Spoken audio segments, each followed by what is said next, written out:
അക്ഷരങ്ങളെ ഒരു ന്യൂനപക്ഷ അധികാരത്തിന് വേണ്ടി വളരെ സമർത്ഥമായി വിനിയോഗിച്ച ചരിത്രമുള്ളൊരു നാടാണ് ഇന്ത്യ. ഇന്ത്യയിൽ ദീർഘകാലം നിലനിൽക്കുന്ന ബ്രാഹ്മണ്യ അധികാരത്തിൻ്റെ അടിത്തറയായി വിജ്ഞാനത്തെയും ധാർമ്മികതയെയും വിജ്ഞാന സങ്കല്പങ്ങളെയും സവിശേഷമായ രൂപത്തിൽ വാർത്തെടുക്കപ്പെട്ടിട്ടുണ്ട്. അടുത്ത മാസം ഒക്ടോബർ 2-ാം തീയതി ഗാന്ധി ജയന്തിയാണെന്ന്. അന്ന് ഹിന്ദു രീതിയിലുള്ള എന്ന് അവർ വ്യാഖ്യാനിക്കുന്ന എഴുത്തിനിരുത്ത് ചടങ്ങ് നടക്കുകയാണ്. അതൊരു ചടങ്ങാണ് എഴുത്തിനിരുത്ത് എന്ന് പറയുന്നത്. It is a ritual. അതൊരനുഷ്ഠാനമാണ്. ഹിന്ദുക്കളുടെ ചരിത്രത്തിൽ എഴുത്തിനിരുത്ത് എന്ന് പറയുന്നൊരു ചടങ്ങേയില്ല. അതിൻ്റെ കാരണം എല്ലാവർക്കും ബഹുഭൂരിപക്ഷത്തെയും അക്ഷരത്തിന് വെളിയിൽ നിർത്തിയ ചരിത്രമാണ് ഹിന്ദുവിനുള്ളത്. അവർക്കിടയിൽ യഥാർത്ഥത്തിൽ ഉപനയനം പോലെയുള്ള പൂണൂൽ ധാരണവും വേദങ്ങൾ ഓതിക്കൊടുക്കുന്ന വേദപഠന രീതികളുമാണ് യഥാർത്ഥത്തിലുണ്ടായിരുന്നത്. അങ്ങനെ പറഞ്ഞു കൊടുക്കുന്ന സമയത്ത് അവിചാരിതമായി ശൂദ്രൻ വേദങ്ങൾ കേൾക്കാൻ ഇടവന്നാൽ അവൻ്റെ ചെവിയിൽ ഈയം ഉരുക്കി ഒഴിക്കണമെന്ന് ആചാരപരമായി നിഷ്കർഷിച്ച ഒരു സമൂഹമാണ് ഇന്ത്യയിലെ ഇപ്പോൾ ഹിന്ദുക്കൾ എന്ന് വിളിക്കപ്പെടുന്ന സമൂഹം. അത്തരമൊരു സമൂഹത്തിനകത്ത് എഴുത്തിനിരുത്ത് എന്നൊരു ചടങ്ങുണ്ടാകാൻ ഒരു സാധ്യതയുമില്ല. ഇത് വളരെ അടുത്ത കാലത്ത് കൺസ്ട്രക്റ്റ് ചെയ്യപ്പെട്ട നിർമ്മിച്ചെടുത്തൊരു കാര്യമാണ് എഴുത്തിനിരുത്ത് ചടങ്ങ്. കേരളത്തിലെങ്കിലും നമുക്കറിയാം വളരെ അടുത്ത കാലത്ത് മാത്രമാണ് എഴുത്തിനിരുത്ത് വലിയൊരു ചടങ്ങായി നമ്മുടെ മുന്നിലേക്ക് വരുന്നത്. ഞാനൊക്കെ ഒരിക്കലും എഴുത്തിനിരുന്ന ഒരാളല്ല. ഈ എഴുത്തിനിരുത്തിൽ ഇവർ പറയുന്നത് സരസ്വതീ ദേവി സങ്കല്പമാണ്. വിദ്യയുടെ ദേവതയായ സരസ്വതീ സങ്കല്പത്തെ മുൻനിർത്തിയാണ് എഴുത്തിനിരുത്ത് നടത്തുന്നത്. അതിന് മുൻകൈ എടുക്കുന്നത് മതാചാര്യന്മാർ എന്നതിനപ്പുറം കേരളത്തിലെ മീഡിയ കോർപ്പറേറ്റുകളാണ് എന്നുള്ളത് വളരെ പ്രധാനപ്പെട്ട കാര്യമായി നമ്മൾ കാണുന്നു. മനോരമ, മാതൃഭൂമി പോലെയുള്ള ജനങ്ങൾക്കിടയിൽ വിജ്ഞാനം വിതരണം ചെയ്യുന്ന പത്രങ്ങളും മാസികകളും പുസ്തകങ്ങളും പുറത്തു കൊണ്ടുവന്നവരാണ് ഈ ചടങ്ങ് സംഘടിപ്പിക്കുന്നത്. ഈ ചടങ്ങിൽ കുട്ടികളെ എഴുത്തിനിരുത്തുക എന്ന ദൗത്യം നിറവേറ്റുന്നതാകട്ടെ കേരളത്തിലെ എണ്ണപ്പെട്ട എഴുത്തുകാരും സാംസ്കാരിക പ്രവർത്തകരുമാണ്. അപ്പോൾ സ്വാഭാവികമായിട്ട് നമ്മുടെ മുന്നിൽ വരുന്നൊരു ചോദ്യം, ഈ എഴുത്തുകാർക്ക് ഇതിൻ്റെ ഒരു ഹിസ്റ്ററിയെക്കുറിച്ച് ഒരു ഉത്കണ്ഠയുമില്ലേ? ഒരു കാര്യം മാത്രം, സരസ്വതീ ദേവിയാണ്, സരസ്വതീ ദേവിയുടെ ദാനമാണ്, വരദാനമാണ് അക്ഷരങ്ങൾ എന്ന് പറയുമ്പോൾ നമ്മളൊരു കാര്യം മനസ്സിലാക്കണം. എന്തായാലും സരസ്വതീ ദേവി ഉണ്ടായിട്ട് ആയിരക്കണക്കിന് വർഷങ്ങളായി, അതാണല്ലോ വിശ്വാസം. പിന്നെ എന്തിനാണ് കഴിഞ്ഞ ഒരു 100 വർഷം മുമ്പ് മഹാത്മാ അയ്യൻകാളി അക്ഷരങ്ങൾക്ക് വേണ്ടി അതിസാഹസികമായ സമരങ്ങൾ ചെയ്യേണ്ടി വന്നത് എന്ന ലളിതമായ ചോദ്യത്തിന് ഈ മഹാപണ്ഡിതർ കേരളത്തോട് ഉത്തരം പറയണം. പറഞ്ഞേ പറ്റൂ. കാരണം ഈ വിഡ്ഢിവേഷം ഇനി ജനങ്ങളെ കൊണ്ട് കെട്ടിക്കാൻ അനുവദിക്കരുത് എന്നുള്ളതാണ് അതിൻ്റെ കാര്യം. ചടങ്ങല്ലേ, നടക്കട്ടെ, ഇതാണ് നമ്മൾ എപ്പോഴും പറയുന്ന ഒരു കാര്യം. ഇന്ത്യ അടിസ്ഥാനപരമായി അനുഷ്ഠാനങ്ങളുടെ നാടാണ് എന്ന യാഥാർത്ഥ്യം നമ്മൾ അറിയണം. എല്ലാം ചടങ്ങാണ്.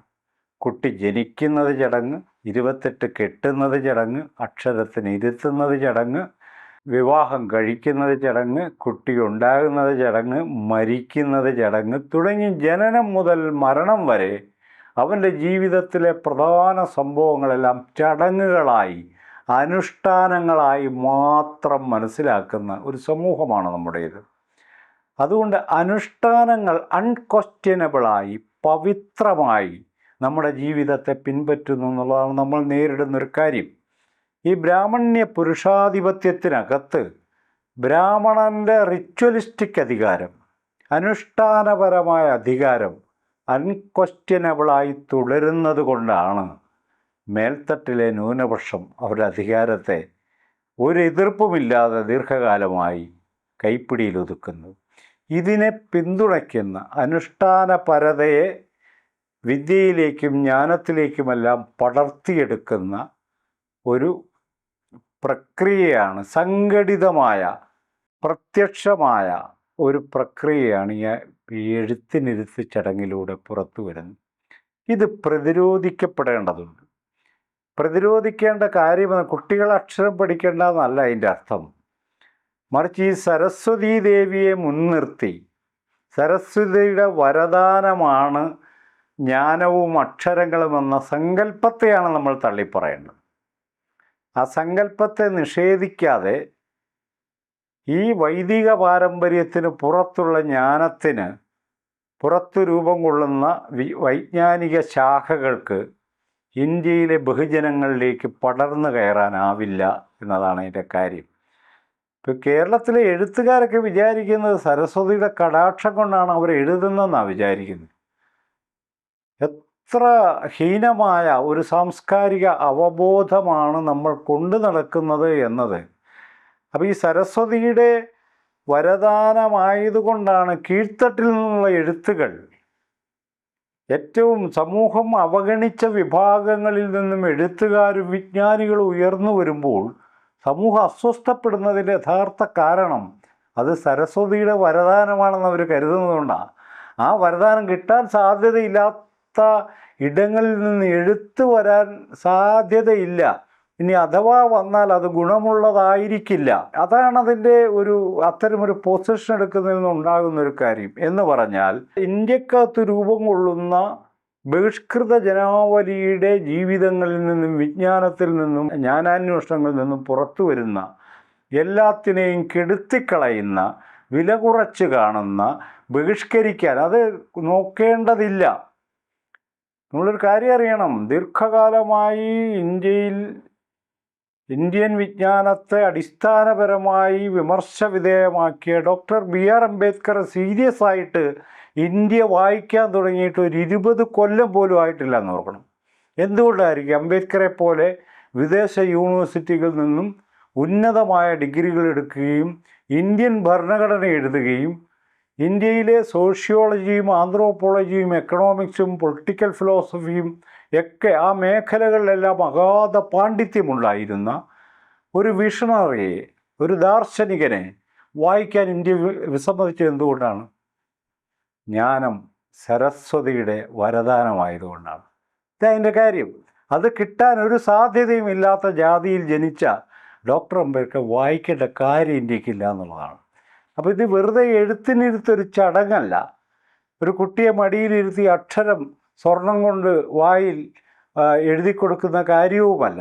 ഇത് വളരെ കൃത്യമായും വലിയൊരു ജനവിഭാഗത്തിൻ്റെ ജ്ഞാനത്തെയും ധർമ്മബോധത്തെയും ദാർശനികതയെയും ഛിന്ന ഭിന്നമാക്കുകയും വില കുറയ്ക്കുകയും ഡീഗ്രേഡ് ചെയ്യുകയും തകർക്കുകയും ചെയ്യുന്ന ഒരു മനോഘടനയെ ഇന്ത്യക്കകത്ത് വാർത്തെടുക്കുന്നതിൻ്റെ മൂശയാണ് ഈ ഒക്ടോബർ 2 കേരളത്തിൽ ഇറങ്ങുന്നത്. ഇക്കാര്യത്തിൽ എനിക്ക് പറയാം. അതുകൊണ്ട് ഇത് ശക്തമായി എതിർക്കപ്പെടേണ്ടതുണ്ട്. ഏറ്റവും കുറഞ്ഞ എന്നോടൊക്കെ ആൾക്കാർ ചോദിക്കുക, ഈ വാദം ഉന്നയിക്കുമ്പോൾ ദളിതർ പോവാറില്ലേ, ദളിതർ എഴുത്തിനിരുത്താറില്ലേ, ദളിതർ അക്ഷരം എഴുതി കൊടുക്കുക, ഒരു കുട്ടിയെ അക്ഷരം പഠിപ്പിക്കണമെന്നുള്ള മാതാപിതാക്കളുടെ ആഗ്രഹത്തിൽ ഇന്നയാൾ തുടക്കം കുറിക്കണം എന്ന് വിചാരിക്കുന്ന ഒരു കാര്യമല്ല ഇപ്പോൾ നടക്കുന്നത്. അതങ്ങനെ എല്ലാ സമൂഹത്തിലും അങ്ങനെ ഉണ്ടാവാം. എൻ്റെ കുട്ടിയെ അക്ഷരം എഴുതുന്നത് ഇന്നയാളായി ആദ്യമായി അക്ഷരം കുറിക്കുക. ഈ ആദ്യമായി അക്ഷരം കുറിക്കുന്ന ചടങ്ങല്ലിത് ഇവിടെ നടക്കുന്നത്. ഇത് വേറൊരു പദ്ധതിയാണെന്ന് നമ്മൾ മനസ്സിലാക്കേണ്ടത്. ദളിതർ പോകുന്നുണ്ടല്ലോ, അതാണ് പിന്നെ നമ്മളോട് ദളിതർ പോകുന്നത് കൊണ്ട് അത് ശരിയാണെന്നാണോ അതിൻ്റെ അർത്ഥം? അങ്ങനെയൊന്നുമില്ല. ദളിതർ എവിടെയും പോകും. ഇപ്പോൾ ശബരിമല സംഗമത്തിന് പോയില്ലേ, അതും പോകും. അതൊക്കെ പോകും ആൾക്കാർ. അതുകൊണ്ട് അവരവിടെ പോകുന്നുണ്ട്, ആരെങ്കിലുമൊക്കെ അവിടെ പോകുന്നുണ്ട് എന്നതുകൊണ്ട് അത് ന്യായീകരിക്കപ്പെടുന്നില്ല, അത് ജസ്റ്റിഫൈ ചെയ്യപ്പെടുന്നില്ല. യഥാർത്ഥത്തിൽ കേരളത്തിലെ ബഹുജനങ്ങൾ, ദളിത് ബഹുജൻ വിഭാഗം ഇതിനെതിരെ രംഗത്ത് വരേണ്ടതുണ്ട്. കാരണം അവരെ ദുർബലപ്പെടുത്തുന്ന നടപടിയാണ് മനോരമയുടെ അകത്ത് ഒക്ടോബർ 2 മാതൃഭൂമിയുടെ അകത്ത് ഒക്ടോബർ 2 നടക്കാൻ പോകുന്നത്. അവിടെ ഒരു ഓർമ്മയെ തിരിച്ചു കൊണ്ടുവന്ന് അതിനെ പ്രതിരോധിക്കാൻ നമുക്ക് പറ്റണം. ഞാൻ പറയുന്നത് ഒരു ദേവിയുടെയും വരദാനമല്ല മഹാത്മാ അയ്യൻകാളിയുടെ പോരാട്ടമാണ് ഞങ്ങൾക്ക് അക്ഷരം നേടിത്തന്നത്, ഞങ്ങൾ മറക്കില്ലൊരിക്കലും എന്ന് കേരളത്തോട് ധീരമായി പറയാൻ കേരളത്തിലെ ദളിത് ബഹുജനങ്ങൾ തയ്യാറാകേണ്ട ഒരു ഘട്ടമാണിത്. ഇതിനകത്ത് ഒരു ദൈവത്തിൻ്റെ ഇടപാടില്ല എന്ന് തുറന്നു പറയാൻ കഴിയണം. അതൊരു ദൈവനിന്ദയല്ല. ദൈവനിന്ദ എന്നൊക്കെ പറയുന്നത് ഇന്ത്യക്ക് വലിയൊരു പ്രശ്നമാണ്. വിശ്വാസികളെ ഒരിക്കലും വില കുറഞ്ഞ മനുഷ്യരായിട്ട് ഞാൻ കാണുന്നുമില്ല. പക്ഷേ ഇത് വിശ്വാസമോ ദൈവത്തിൻ്റെ കാര്യമോ അല്ല. ഇത് നമ്മളെ ദുർബലപ്പെടുത്താനുള്ള ഒരു ബ്രാഹ്മണിക്കൽ ഗൂഢാലോചനയാണെന്ന് തിരിച്ചറിഞ്ഞുകൊണ്ട് അതിനെതിരെ അതിശക്തമായി ഓർമ്മകളെ തിരിച്ചു പിടിച്ചുകൊണ്ടുള്ള പ്രതിരോധം കേരളത്തിലെ ദളിത് ബഹുജനങ്ങൾ ഉണ്ടാക്കണം. അവരുടെ അതിജീവനത്തിൻ്റെ രാഷ്ട്രീയമായ മുന്നോട്ട് പോക്കിൽ പ്രധാനപ്പെട്ടൊരു കാര്യമായിട്ട് തന്നെയാണ് ഞാൻ ആ പ്രതിരോധത്തെ കാണുന്നത്. സംഘടന, ജാതി, മത ഭേദമില്ലാതെ ഈ വിഭാഗം ഒരുമിച്ച് അണിനിരക്കേണ്ട ഒരു ഘട്ടം കൂടിയാണിത് എന്നുകൂടി ഞാൻ ഓർമ്മിപ്പിക്കുകയാണ്. എല്ലാവർക്കും ജയ് ഭീം.